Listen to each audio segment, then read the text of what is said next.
Okay, fellow traders, back again. Another market review for gold using ICT concepts, showing you possible opportunities, how to enter, and how to utilize this strategy. First things first, make sure your chart is set to New York time, otherwise everything I show you will not make sense. Secondly, you want to put a line that shows you 12 midnight. And thirdly, you want to have another line that shows you 7 a.m. Reason being, you want everything from 7 a.m. to show you that this is the London session, and the strategy that we are utilizing and the one that I'm showing you here is for the New York session, specifically the New York session, the ICT kill zone.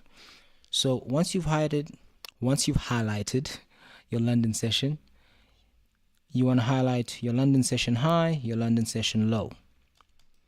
You also want to highlight any fair value gaps or any breakers that haven't been claimed in any way, where price has not come back and just kept on going, and this was it right here. Reason being, in the New York session, price is either going to do two things with these price points: the high, the lows, the breaker, or the high. And this is what price is doing over and over again.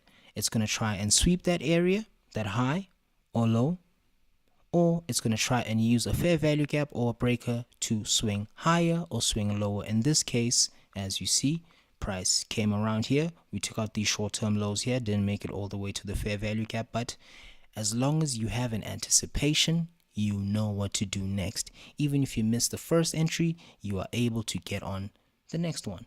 So we swung higher right there, and at 8:30, as I've said before, price always has a quick, impulsive Judas swing move. It's not the real move of the day, the 8:30 move. If there is enough range, and if I think I explained this yesterday, so I'm not going to go into it right now, but the Judas swing move always just goes the wrong way first. At 8:30, it sweeps liquidity. Don't fall for it. Be patient. Wait for the breaker. So price was a bit okay. Here's the break in market structure here, this long green candle. The breaker is where? Well, to be specific, you could have put it there on that wick, but I like to use the bodies. Said this before, the bodies are just more specific for me. And as you see, what did price do here? Used it as a stepping stone to swing higher. Breakers, so important. So here we have a very rare situation where we didn't have a fair value gap upon the break, and price did not return all the way to here. So where was I going to enter in the moment, you are asking yourself?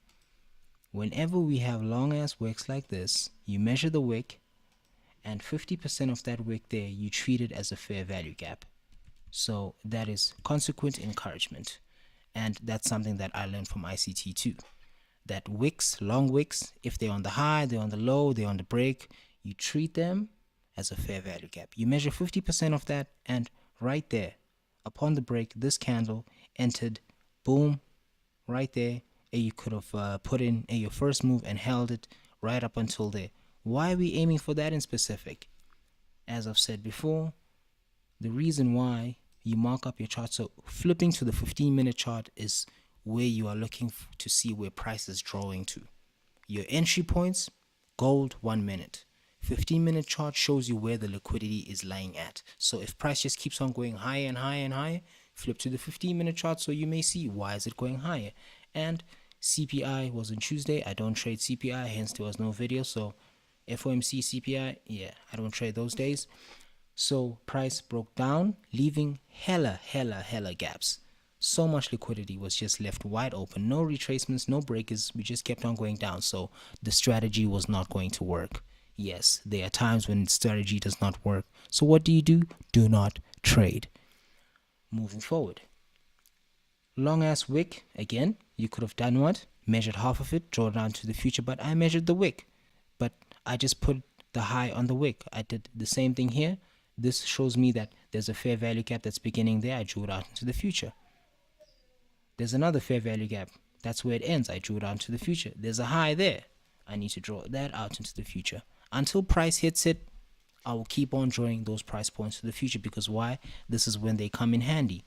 And then, so you could have entered there as always. So let's flip to the 1 minute so that you are able to see how you could have utilized that.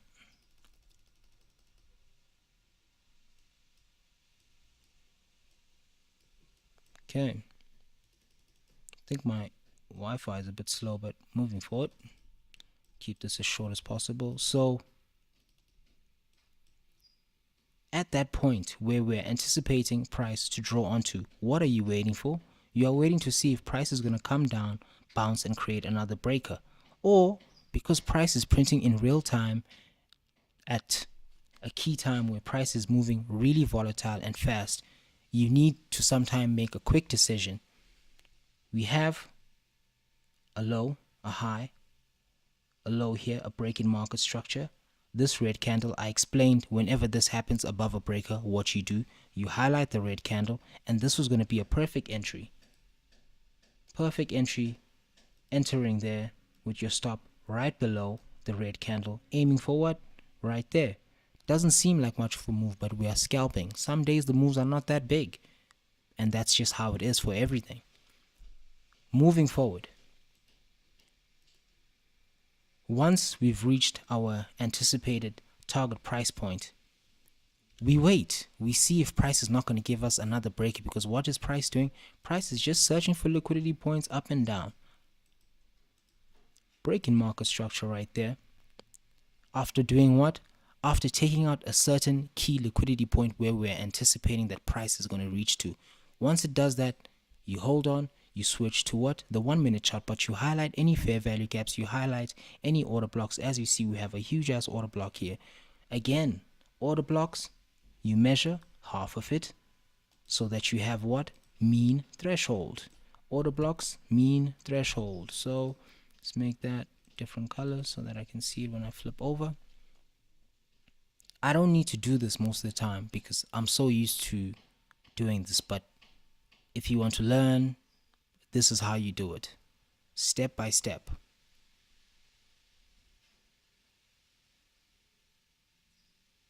Okay, now we wait.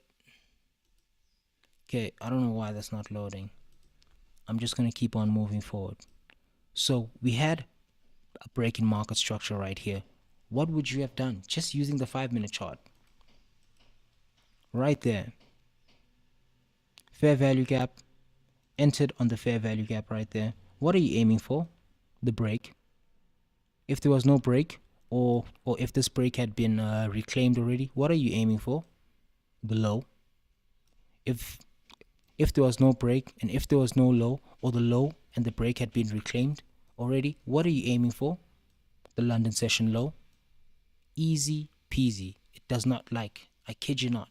But because the break had not been reclaimed, and that's how I started off, price is going to use breaks, fair value gaps, lows, highs as what? Price to sweep, or price to either swing higher or swing lower.